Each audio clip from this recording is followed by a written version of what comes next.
Avoidant attachment is one of the 4 attachment theories. And let me tell you, we're going to talk a lot about that today. We're going to talk about how you avoid bonding with people, how you have a hard time getting emotionally close to others, and how that can really wreck your entire life and the relationships in them. So welcome to the Positivity Experience, baby. Let's talk about not avoiding. Check it out.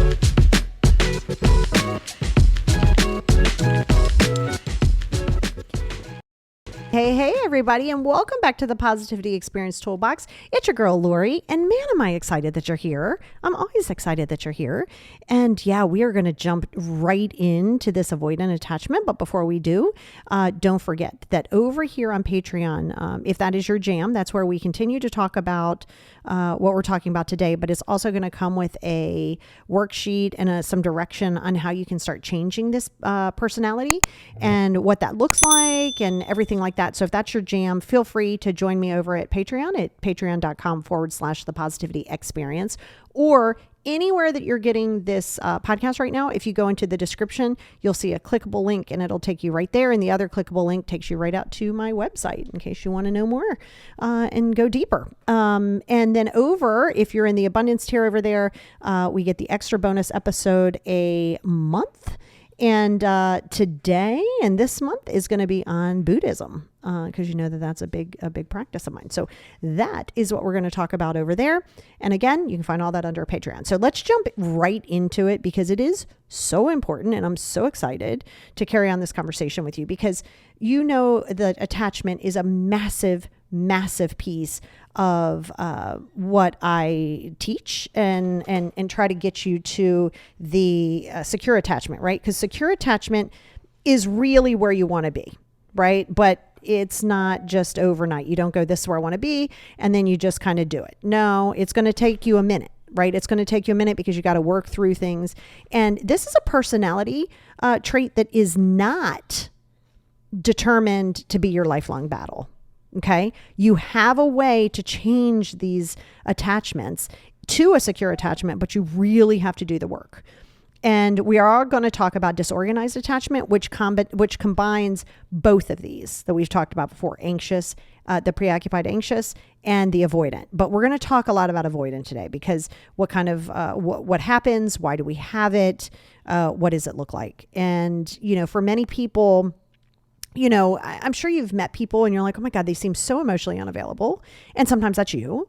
You know, you're like, oh my God, they're so emotionally unavailable. I don't know, you know, like we're kind of in, but then we're not in. They're sending mixed messages. It becomes a big problem.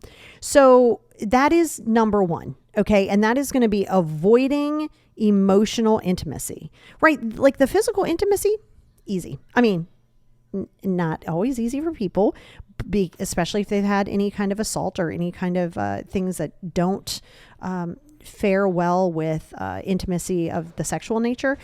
But I'm talking about on a level of like, nope, I'm going to downplay this emotional intimacy.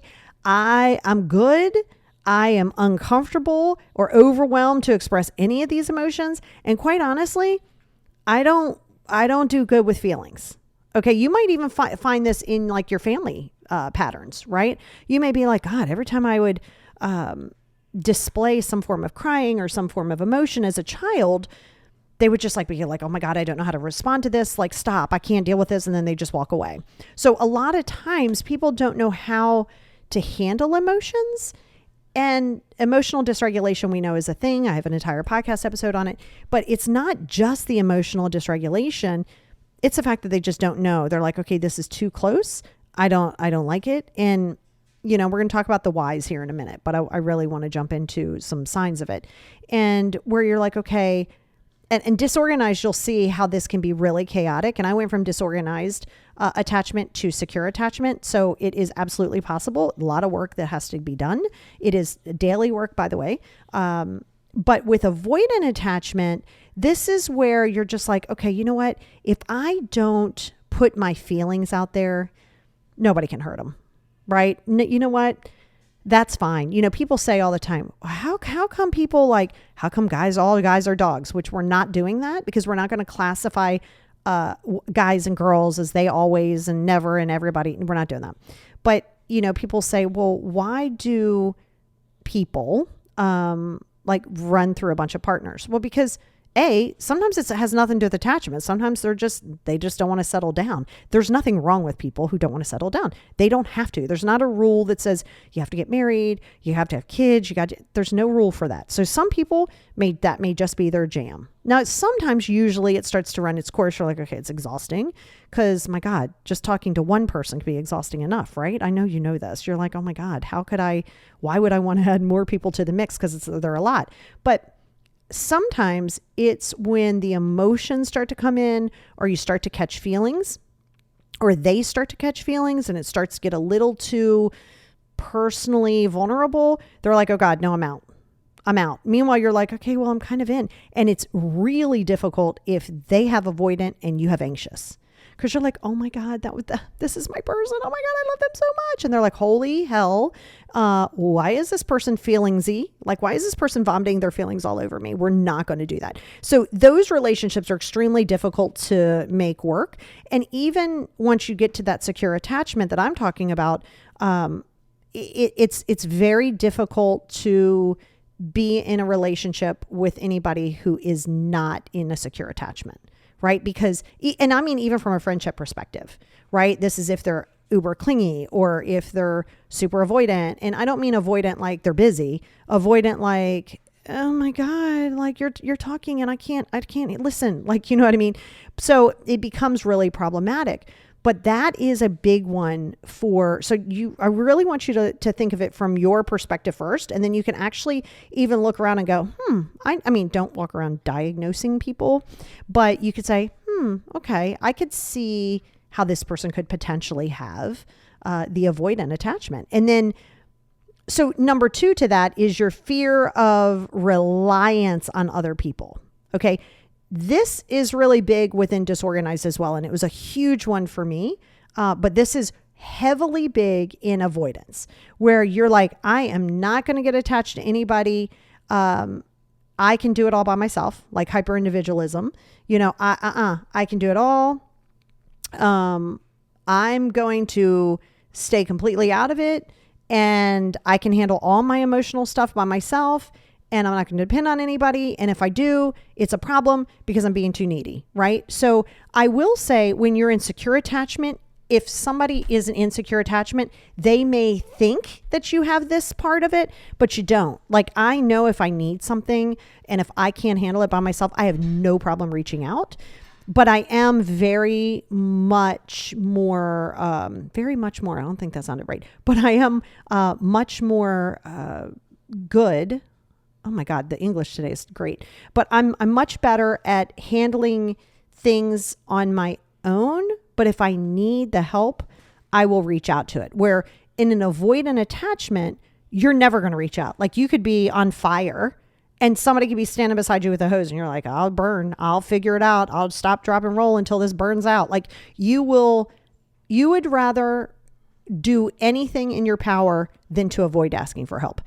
It's a little bit different when you go into secure attachment, because you're like, no, I'm good. Like, I'm going to handle this. If I need help, I will be more than happy to ask. Right. So that's the difference. And I just want you to know, because at some point we're going to talk about secure attachment too, like in depth, and like how you get there. And there's going to be a lot on Patreon about it. So for like the worksheets, things like that. But so just keep in mind, you we see those people, and I know a lot of times with the older generation, and I mean older than me, I'm talking like boomers and even older than that, where they're just like, oh, we do it all. Like, we don't ask for help. We try to handle it all by ourselves. We refuse it. Now, some of that goes into massive parts of ego, and some of this avoidant attachment will go into ego. Well, most attachment is going to go into ego, right? Except for secure. And that does too, but from the healthy perspective. But when you are afraid to ask for help, and you're afraid to get, I don't want to say attached, but you're afraid to build relationships because you might need guidance and you might need help, then that might be a really good indicator that you may want to look and say, maybe I need to be analyzed maybe a little bit for this avoidant attachment possibility, right? And then the other side of that is, then you have this whole difficulty of trusting people.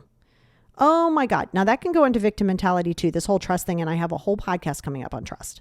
But Trust is very important in any type of relationship, and especially the one with yourself, right? Especially the one with yourself, but other people too.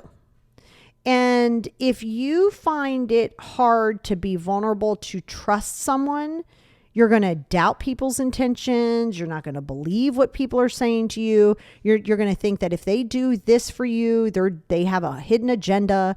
They can't just be kind to you for the sake of being kind to you. They just want something from you, right? And that can easily come from a past trauma, of course. But you can't sit there and keep leaning on that and go, well, if I don't trust people, I'll feel safe. No, if you don't trust people, you will feel isolated. Big difference. Oh, you're right. You're 100% right. Nobody's going to be able to hurt you because you are going to be on an island by yourself, which sometimes isn't all bad, right? You got to be on the island by yourself sometimes. But I tell you this because, listen, trust means none of us are walking around here trust free, betrayed trust free. Like, we're not walking amongst the earth that way. We've all had something happen to where our trust has been betrayed, or we have betrayed other people's trust. We're not perfect. So let's not point fingers to everybody and say, well, they did this, did that. It's us too. We've been there, we've done things, and we'll probably do it again. Okay. So what you have to be clear in is, to trust somebody means you do have to be vulnerable, but you also have to listen to them. If you're constantly, and this also doesn't mean overshare. You don't just go, hi, new friend of mine, let me tell you all my dirty little secrets. I mean, unless of course we're doing a session together, that's different. But if you're like, let me tell you everything, and then these are my problems, and that's my problems, and this and that, and then I'm like, oh gosh, we are going into an anxious attachment. Anxious attachment is the oversharing, right? And again, part of disorganized too. But if you're constantly worrying about when is somebody going to screw you over, or what if somebody screws you over, well, you're going to keep having a hard time committing to relationships, because now you're going to go into hyper independence, and you're going to be like, I'm not going to get emotionally involved. Do you see how all of these kind of go in play? Because you're like, I'm not going to open up my emotions, because sometimes you're afraid to do that. Well, that is why before you go jumping into relationships of any sort, even friendships, you want to start working on healing your stuff. Okay, you want to start healing your stuff, because now the opposite of oversharing is never sharing, right? Which, I mean, you guys know I share. I mean, I'm pretty much an open book. I share a lot because it's a good teaching tool. But you'll have things where, like, you keep your feelings and your experiences, and you're like afraid to open up and share if you're insecure about something, and you don't tell anybody anything. Everything is always fine. How are you doing? I'm fine. Meanwhile, like, again, you're on fire, your toes are falling off, something's happening, and are you good? I'm fine. Oh, okay. How are you feeling? Good. And that person's kind of flat. If a person can't say, in so many ways, really, if a person can't say, hey, you really pissed me off the other day, well, then that's going to be hard for communication, right?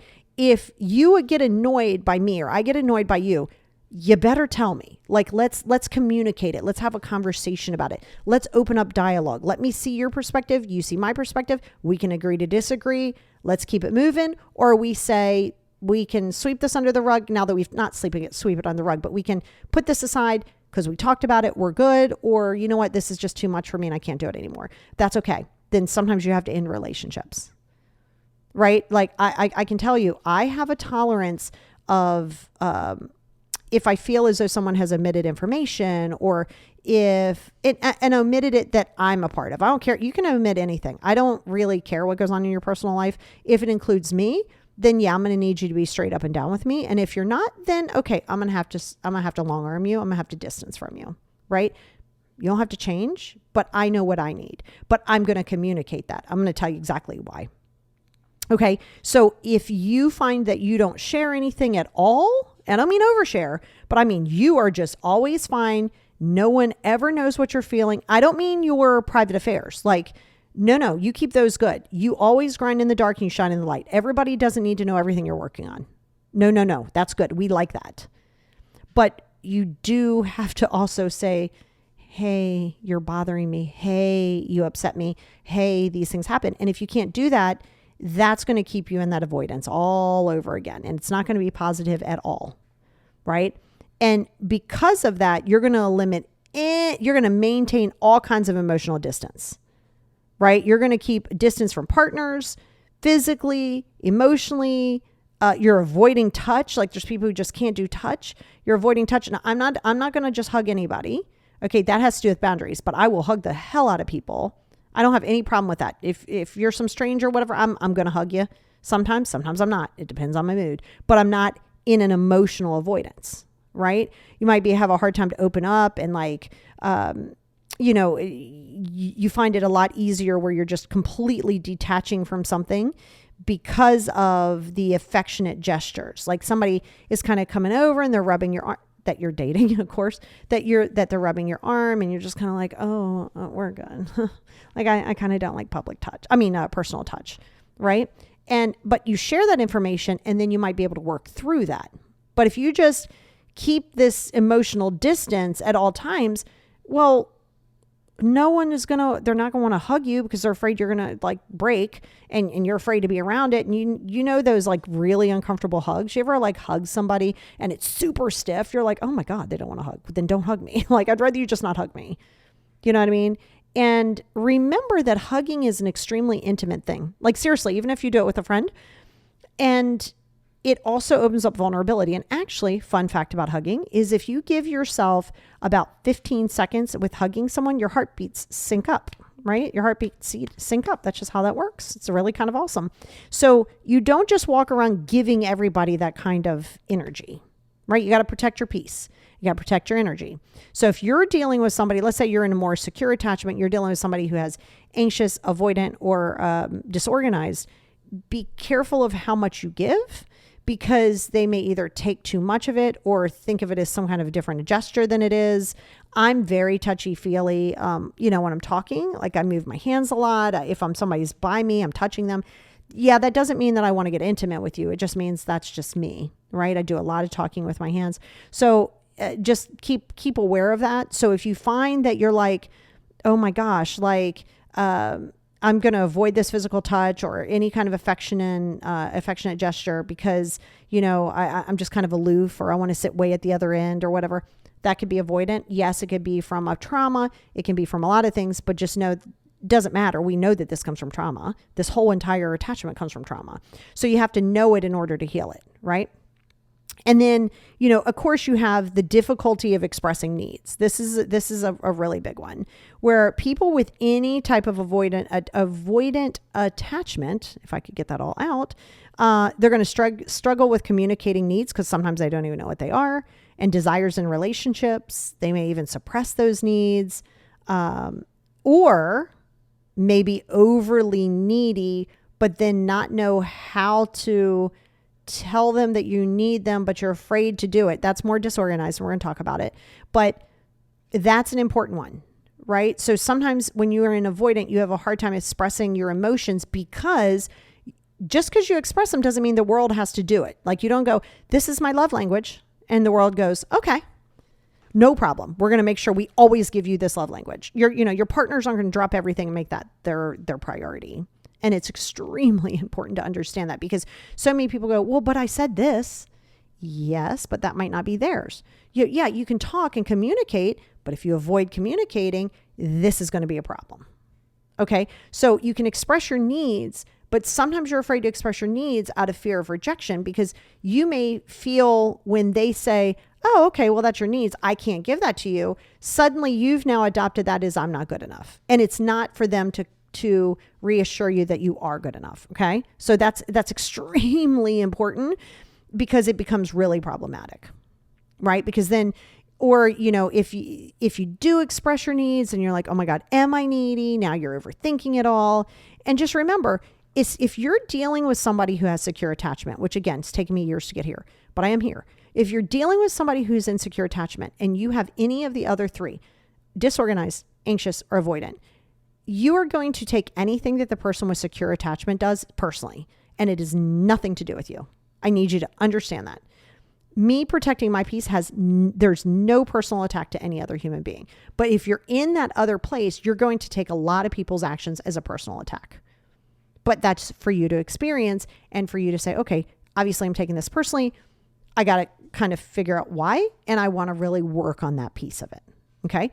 Very, very important, because it's extremely important that you understand those things, not just from your perspective, but from if you're on the other end of a avoidant person, especially if you're in anxious attachment, because it's going to be like, there's going to be a clash there and nobody's going to last in that. I mean, that's just kind of as it is. And then of course, the last one we're going to talk about is your preference for being independent. Now, again, hyper independence isn't great, but being sufficient on your own, being confident by yourself is a beautiful thing and goes hand in hand in that secure attachment. However, if you're in avoidant, it's because you're prioritizing that more to like resist even being around people. That's not the same as not peopling, right? My entire job is peopling, but when I'm done, I'm done. But when I'm peopling, right? But I'm selective in my peopling. Okay, secure people in attachment are selective with their peopling. That does not make them hyper independent. Okay, but they will prioritize their own autonomy and resist any efforts by others to become too involved in their lives, right?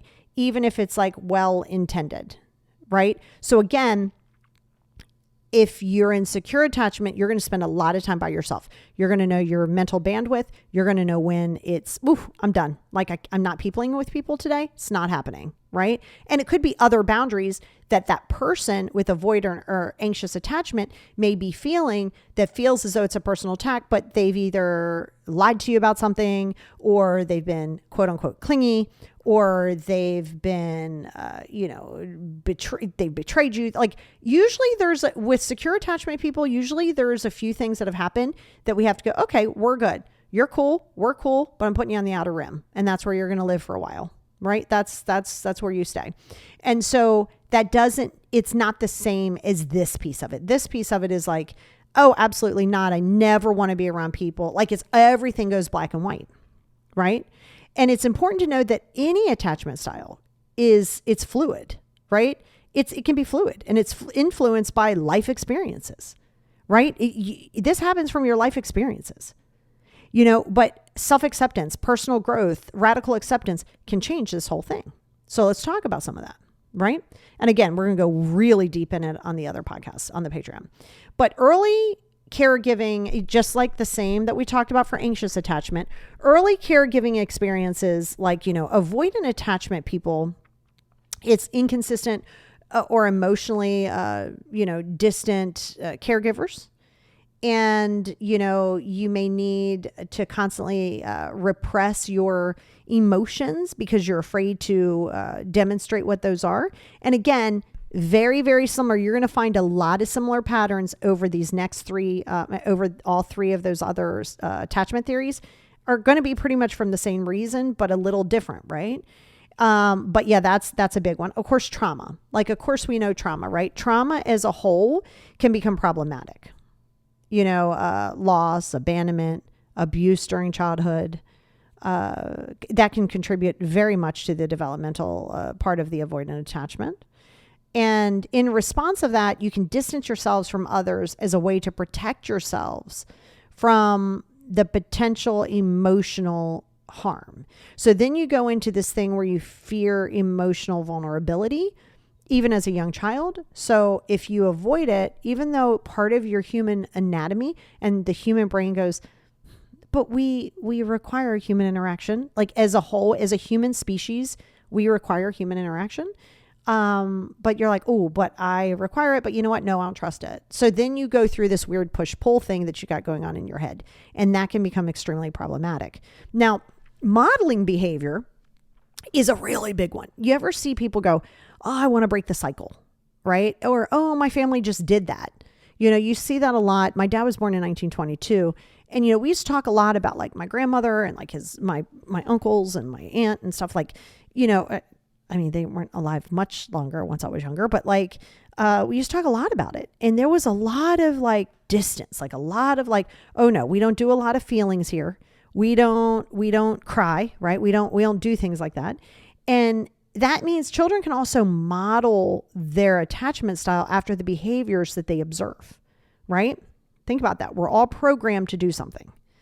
And if a parent or caregiver exhibits some level of avoidant attachment, You're going to learn to adopt that, right? So the person you don't want to become is the person that you're going to become, but you don't want to become that.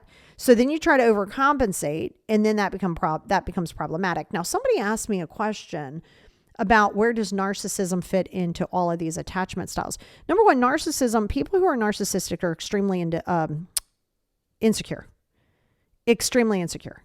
People who, I know that they don't come off that way, but they are extremely insecure very, okay. And that can go a lot into avoidant attachment because they want to control. Now, I'm not saying every narcissist has avoidant attachment, but I dare to say they don't have anxious attachment. They have more like, okay, I'm going to take what I want. I'm going to give what I want. I'm going to control the narrative, but I'm going to avoid talking about feelings. I don't really give a shit. I'm not talking about any of it. So in what I've seen from a human behavior perspective, usually narcissists will demonstrate a lot of avoidant attachment. Doesn't mean if you have avoidant attachment that you're a narcissist. Nobody's saying that. But somebody had asked me, well, are they anxious? And I'm like, no. I mean, there's a small level of anxiousness that comes along with it because they don't want to lose control, but it has more to do with control, and they do not want to be vulnerable, right? And vulnerability is definitely one of those things that is completely at the top of the list of what not to do if you are in avoidant attachment. Okay, very, very, very important. Now, overprotective parenting can wreak absolute havoc upon a child. Okay, overprotecting and controlling parents can lead to avoidant attachment. Okay, when they are overly intrusive, they don't allow the kids to fall and find their way, and they're super protective.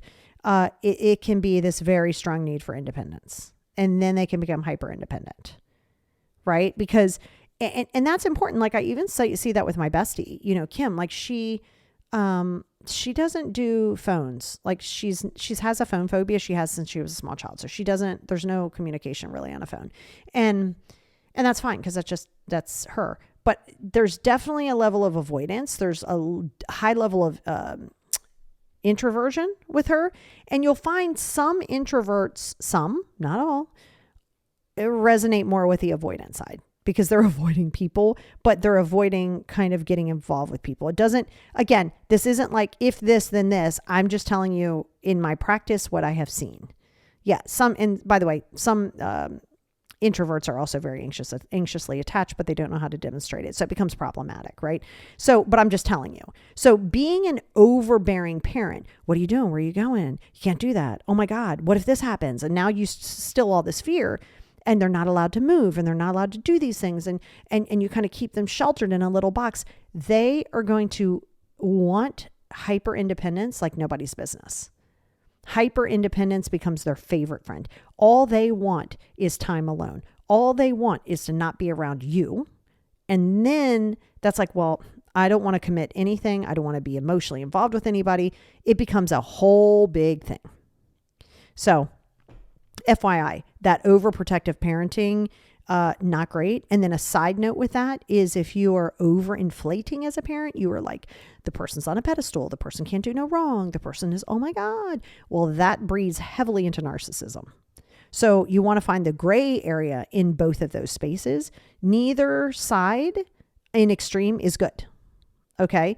Now, some people just have a personality trait that makes them more predisposed to developing that, which is what I was saying about introversion, right? So sometimes you'll develop it just because you're like, if people feel that strong need of self independence, you're more likely going to develop that. And it's because of the personality that you've basically adopted from the overparenting or the introversion. Sometimes they're just going to go hand in hand. Now, but those things can be changed. This isn't written in stone. This isn't a lifelong thing that you're like, well, I guess I'm just going to have this attachment style all my life. Well, if you don't do any work on it, yes, that's accurate statement. However, if you are going to do the work and you're going to do the steps that you need to do and you're going to make those moves, well, guess what? Then now you can go into secure attachment. It takes time. As a person who went from disorganized attachment to secure attachment, it takes years, plural. And you got to do that work when you don't feel like it. It's a self-discipline, baby. It is the self-discipline. Talk a lot about that in this episode, this week's episode on Buddhism. But like, it's just, oh my gosh, it's so important. Like you have to do the work if you want to make a change. Nothing changes until you change. Now, failed past relationships, right? Your past experiences, your life experiences. Anytime you've had any kind of a negative experience in any relationship, if you feel rejected, if you feel betrayed, then you're like, okay, this is it. That's all I need. It proves that, you know what? I'm not going to ask anything. Now, all of a sudden you go black and white now. I'm never asking them to do anything again. They always say, no, F that. Never going to do it again. Like everything goes into black and white. Well, if they want to do it, they will, right? If they don't, they won't. But you have to understand that if you've been hurt in the past, very often, now, number one, have you been hurt because you had expectations? Like there's a lot of variables that go into that. And that can become one of your protective mechanisms. So if you find that that's why, then you want to make sure that you're working on that, because this self-image and self-esteem is going to decide where you live in this attachment theory. Do you live in disorganized? Do you live in avoidant? Do you live in predisposed, preoccupied anxiousness? Or do you live in insecure attachment? Your self-esteem, your self-reflection, and your self-awareness is going to be a big determining factor of this. Huge. Huge. Now, of course, you have like the cultural side of it, society side of it. Is there a level that you feel like, well, I don't want to be emotionally dependent on this. I don't want to be emotionally dependent on that. Yeah. Be careful of what you follow on socials. I said this the other day in a short form video. If you are constantly looking to be seen, and what I mean by that is if you're constantly looking for content that's like, yeah, I was with a narcissist, and all you look at is narcissist and being a victim of a narcissist, that's not helpful. You think it is. Like, it's great to know you're not alone. I'm here for that. That's not helpful though. That's not helping you. That's feeding the victimization. If you're always looking at, yeah, that's right. This is exactly what happened. This is me. All that does is often it will feed your victim mentality. That's why you must be careful what you follow. Are you looking for solutions, or are you looking to be right? So if you're looking for solutions, great. You're going to find things that are going to talk about, well, yeah, guess what? I was a victim of a narcissist, but you know what? Not anymore. And this is how I got out of it. Great. I'm here for it. We're not blaming the narcissist. We're not saying it was this person. We're not doing that. So be careful of what you spotlight.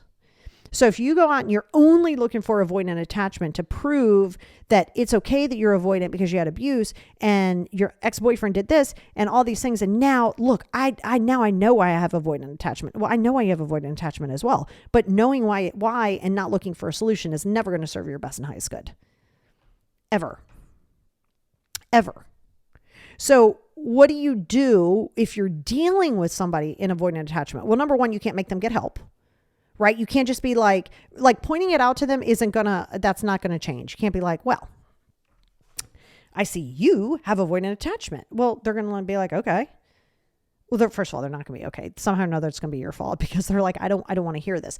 You constantly pointing out somebody else's need for work and like working on themselves in therapy and all this stuff. It isn't going to change the narrative. It's actually going to make it a lot worse.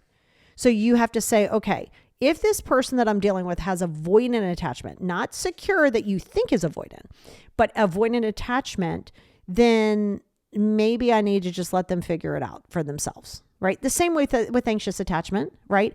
It's not your job to coddle them and reassure them in all of these steps, because then this is what you're going to be doing, and you're going to just be feeding that the narrative of the victimization, okay? And we'll eventually. We will, if you want to, and if you do the work to get there, can get you to the secure attachment. However, that means you got to do the work. You got to stop with the victimization of yourself. You've got to stop worrying about what this person did and how this happened and I don't trust people. And okay, let's handle that. Because when we build your self-esteem, guess what the beautiful thing is with that? Once the self-esteem is built, the avoidant attachment goes bye-bye. Check it out.